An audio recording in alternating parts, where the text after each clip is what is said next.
Le sel est utilisé comme condiment dans l'alimentation humaine. Considéré comme un élément essentiel dans la confection des mets, le sel reste souvent mal conservé dans les commerces.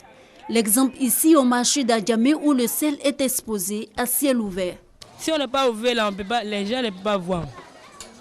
On n'est pas ouvert, les gens vont voir. Parce qu'on a cassé là, on ne peut pas voir ça aussi. Bon, nous n'avons pas dit que quand on ouvre là, que ça gâte la qualité de sel là. Seulement que c'est à vous de nous conseiller ça. Des habitudes qui détériorent la qualité du produit. Celles qui vendent le sel à ciel ouvert, il y a un travail à faire ensemble avec les collectivités. Déjà, quand ils achètent le sel, le garder dans son emballage, le servir et refermer, pas à l'étalage, parce que là, on expose le sel et l'évaporation de l'iode va se faire. Et pourtant, l'iode est indispensable pour une bonne santé. Si vous regardez dans certains coins de nos pays, dans certains villages, vous allez voir des gens qui ont une masse au cou, qu'on appelle goitre. C'est une tuméfaction d'une glande ici petite, qui en temps normal ne se voit pas, qu'on appelle glande thyroïde, qui se gonfle, et c'est dû à la carence en iode. Mais cette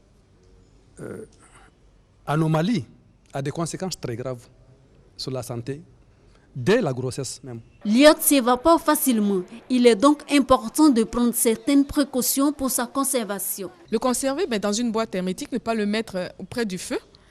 Le conserver dans un endroit sec, parce que comme on le disait, la chaleur, l'humidité va faire suinter l'iode et il va s'évaporer, il s'évapore l'iode. Le sel est d'abord importé dans les sacs de 25 kg généralement et il y a un reconditionnement. Et ce reconditionnement peut laisser supposer une rupture de la chaîne de qualité. Mais le législateur a tenu compte de cette baisse de la perte d'iode en fixant le taux d'entrée de l'iode au départ. De telle sorte qu'après les manipulations, il reste un minimum qui est encore acceptable par le décret du gouvernement. Sans iode dans l'alimentation, difficile d'être en forme physiquement et mentalement. Un abus dans la consommation de l'iode peut aussi être la cause de troubles de la thyroïde. Des experts recommandent alors le sel adéquatement iodé pris au quotidien lors des repas pour être en bonne santé.